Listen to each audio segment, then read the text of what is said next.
امام عالی مقام درخت ہیں اور آپ کے پھل حضرت معین الدین چشتی اجمیری رحمۃ اللہ علیہ. آئیں ذرا ان کا واقعہ سنا دوں. آپ نے تو اختیارات استعمال نہیں کیے. جد امجد کے پاس زیادہ اختیارات تھے یا آپ کے پوتوں پڑ پوتوں پہ زیادہ اختیارات تھے؟ آپ نے یہاں آ کر اجمیر شریف میں آپ نے یہاں آ کر تبلیغ کا آغاز کیا، اسلام کی دعوت دی لوگوں کو، بہت سارے لوگ مسلمان ہوئے. اسی اجمیر میں ایک انا ساغر تھی، انا ساغر ایک جھیل تھی بہت بڑی، اس میں پانی اکٹھا ہوتا. تو وہ ایک ہندو کی زمین پر تھی، مالک اس کا ہندو تھا، وہ مسلمانوں کو پانی نہیں بھرنے دیتا تھا. باقی سب پانی بھرتے تھے، جانور بھی پیتے تھے، لیکن مسلمانوں کو پانی نہ، مسلمانوں کے جانوروں کے لیے پانی.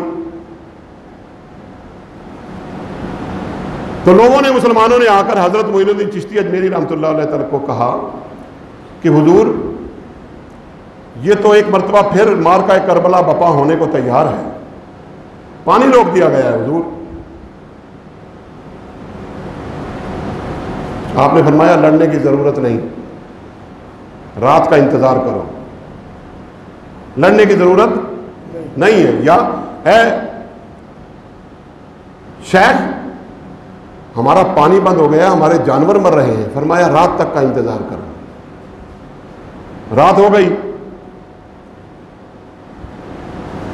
ایک مرید خاص کو اپنے پاس رکھا، باقی سب کو اجازت دے دی. اس کو رات کو اٹھایا، فرمایا میرے چارپائی کے نیچے سے مشکیزہ اٹھاؤ. مشکیزہ اتنا بڑا ہوتا تھا جس میں کہ 1 من پانی آ جائے، بس اس سے زیادہ تو نہیں تھا. آدھا من، 1 من، زیادہ سے زیادہ. فرمایا جاؤ اور یہ مشکیزہ لے جاؤ اور انا ساغر جھیل کا پانی بھر لاؤ، سارا پانی بھر لاؤ. اور مرید بھی مرید تھا، ہمارے جیسا نہیں تھا. ہمارے جیسا ہوتا تو ہم سوال کرتے کہ حضور کہاں انا ساغر اور کہاں یہ مشکیزہ، اس میں کیسے آئے گا وہ سارا پانی؟ اور اگر آ بھی گیا تو میں اس کو اٹھا کر کیسے لاؤں گا؟ اس نے سوال نہیں کیے. اس نے کہا کہنے والا جانے اور بھرنے والا جانے. اس نے مشکیزہ اٹھایا اور چلا گیا. بڑا مشہور واقعہ ہے آپ کا.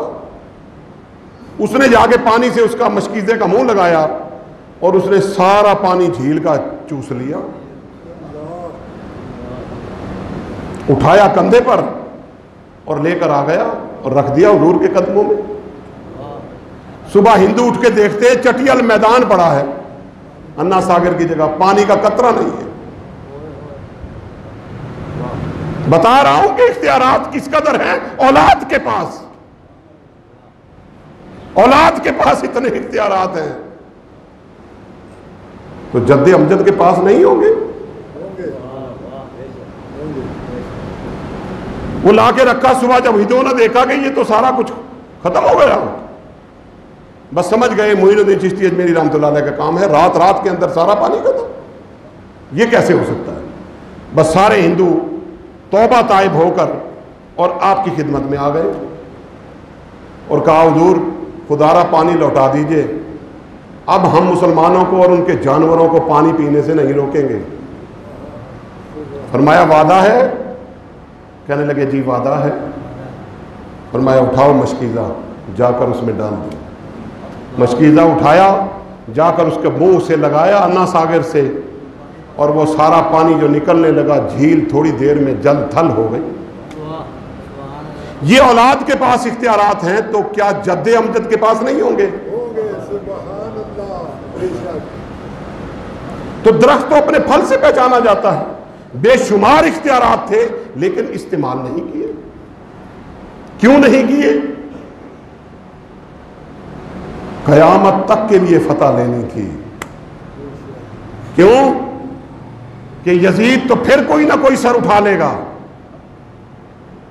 حسین کہاں سے آئے گا؟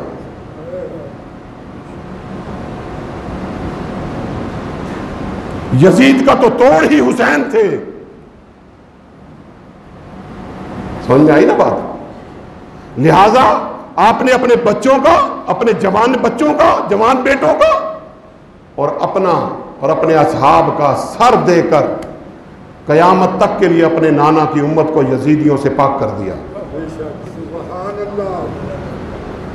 اس لیے تو میرے آقا صلی اللہ علیہ وسلم نے فرمایا تھا الحسین منی وانا من الحسین. تو یہ بات تو سمجھ میں آتی ہے کہ حسین مجھ سے ہے، آپ کے لخت جگر ہیں، آپ کے بیٹے ہیں، لیکن الحسین منی وانا من الحسین، میں حسین سے ہوں. اس کا کیا مطلب ہے؟ اس کا مطلب بڑا سیدھا ہے کہ کربلا سے پہلے میرے احسانات ہیں حسین پر، لیکن کربلا کے بعد جو حسین نے میرے اسلام پر احسان لگانا ہے، اس کے بعد کربلا کے بعد سے پھر میں حسین سے ہوں، پھر میں حسین سے ہوں. لوگوں کو پتا چلے کہ جنگ کیا تھی، کون حق پر تھا، کون ناحق تھا. آج بدبخت لوگ کہتے ہیں کہ 2 شہزادوں کی جنگ تھی. ارے امام عالی مقام کے اور ان کے شہزادہ ہونے میں تو کوئی شک نہیں. میرے آقا صلی اللہ علیہ وسلم کی بے شمار احادیث ہیں، لیکن یزید کے متعلق تو ایک بھی نہیں.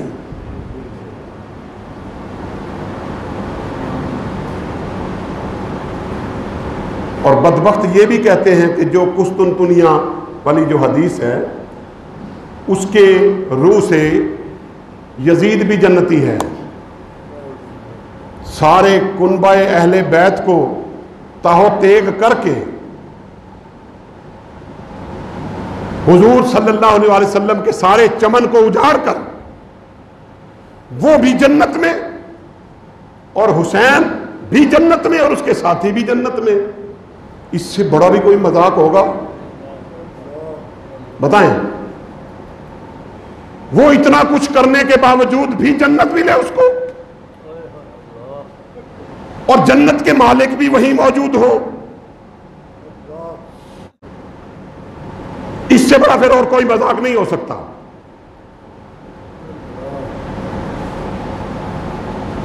اب بس یہ بتا دوں آپ کو کہ آج کے دور میں حسینیت اور یزیدیت یہ 2 کردار ہیں، شخصیتیں نہیں ہیں، شخصیتیں نہیں ہیں، یہ 2 کردار ہیں. ایک حسین کا کردار ہے، ایک یزید کا کردار ہے. ایک حسینیت ہے، ایک یزیدیت ہے. آج بھی دونوں فوجیں آپس میں ٹکراؤ کے لیے تیار ہیں. کچھ یزید صفت لوگ ہیں، کچھ حسین صفت لوگ ہیں.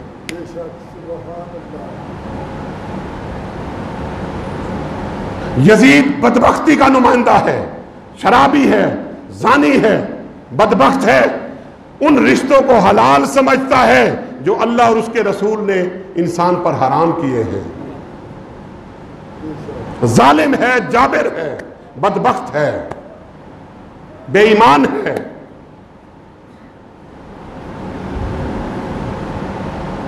اس کا نمائندہ ہے. اور حسین حق کا نمائندہ ہے، بھائی چارے کا نمائندہ ہے، محبت کی علامت ہے. اپنے نانا کے دین کو، اپنے نانا کی امت کو ایک جگہ دیکھنے کے لیے بے چین ہے. اللہ اور اس کے رسول کا نمائندہ ہے، وہ شیطان کا نمائندہ ہے. بس آج بھی بڑی آسانی سے بات سمجھ میں آ سکتی ہے اور لشکروں کا پتہ چل سکتا ہے کہ یہ شخص کس کے لشکر سے ہے. ماتھے پہ تو نہیں لکھا ہوا ہوتا نا، یہ شخص کس کے لشکر سے ہے. اگر اس کے اندر بے حیائی ہے، بے غیرتی ہے، شریعت کو پامال کرتا ہے، دھوکے باز ہے، ظالم ہے، شرابی ہے، زانی ہے، اگر یہ ہے تو آٹومیٹکلی پتہ چل جائے گا کہ یہ یزید کے ٹولے سے ہے۔ اور دوسری طرف اگر کوئی شخص حق کی بات کرتا ہے، محبت اور بھائی چارے کی بات کرتا ہے، قوت برداشت ہے، سب کو برداشت کرتا ہے، اللہ اور اس کے رسول کے دین کا پرچار کرتا ہے، اس کی حفاظت کرتا ہے اور ایمان کے مشن کو اپناتا ہے، تو پتہ چل جائے گا کہ یہ حسین کے لشکر سے ہے۔ سیدھی سی بات، کسی مولوی سے جا کر پوچھنے کی ضرورت نہیں ہے کہ یہ کون ہے اور یہ کون ہے، میں نے آپ کو دو ٹوک بتا دیا ہے۔